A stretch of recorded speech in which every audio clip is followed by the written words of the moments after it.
মুক্তিযুদ্ধের এই পরিবারকে ধ্বংস করার জন্য শেখ হাসিনা এমন কোনো কাজ করেননি। কারণ মুক্তিযুদ্ধে তার পরিবারের অবদান নাই, না তার পিতার, তার না নিজে। তারা পাকিস্তানি শাসক গোষ্ঠীর আশ্রয়ে প্রশ্রয়ে ঢাকায় অবস্থান করেছে। মরহুম আরাফাত রহমান কোকো এমন এক পরিবেশে, এমন এক পরিস্থিতিতে তিনি পৃথিবী থেকে চলে গেলেন, এই যাওয়াটাও ফ্যাসিবাদের এক চূড়ান্ত বহিঃপ্রকাশের মুখেই তিনি আর নিজেকে ধাতস্থ করতে পারেননি, নিজেকে আর সামলাতে পারেননি। হৃদরোগের রোগী ছিলেন, অসুস্থতা ছিল। তিনি হৃদরোগ এর এই পরিস্থিতিতে হৃদযন্ত্রের ক্রিয়া বন্ধ হয়ে পৃথিবী থেকে চলে গেলেন। তার লাশ আনা হলো 25শে জানুয়ারি। বন্দিনী মা বালি এবং বালির ট্রাক, কাঠের ট্রাক দিয়ে তাকে অবরুদ্ধ করে রাখা হয়েছে এবং সেখানে গোলমরিচের স্প্রে করা হয়েছে তার চোখে ক্ষত ছিল, উনি চোখ অপারেশন করা হয়েছে। ঠিক ওই মুহূর্তে গোলমরিচের স্প্রে করে তাকে আরও বেশি অসুস্থ করে বন্দি করে রাখা হয়েছে। ঠিক ওই মুহূর্তে আপন সন্তানের লাশ তার কোলে তাকে নিতে হয়েছে।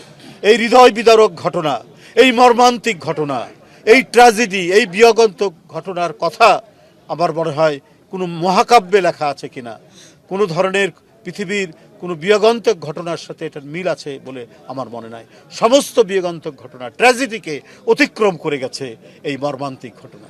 মায়ের কোলে সন্তানের লাশ, এটা যে কত বড় হৃদয় ভাঙা একটি ঘটনা সেটা বলা যাবে না। সেটা সম্পূর্ণরূপে ছিল একটি প্রতিহিংসার বহিঃপ্রকাশ একজন শাসকের, অবৈধ শাসকের, ফ্যাসিবাদী শাসকের।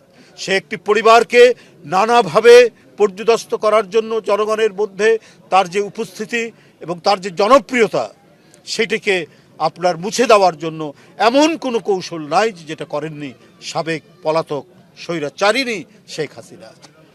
কলঙ্ক লেপন করেছেন, অপপ্রচার করেছেন, মিথ্যাচার করেছেন, যার একটিও তিনি প্রমাণ করতে পারেননি। কেন করেছেন? তার একচ্ছত্র আধিপত্য এবং তার যে ক্ষমতায় টিকে থাকার বাসনা, এটাকে চরিতার্থ করার জন্য তিনি এই কাজগুলো করেছেন।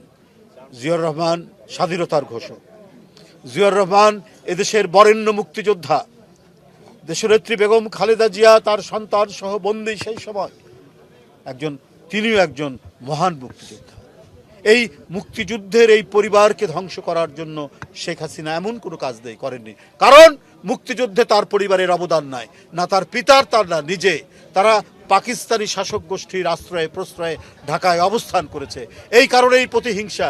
কেন জিয়াউর রহমান স্বাধীনতার ঘোষণা করলো?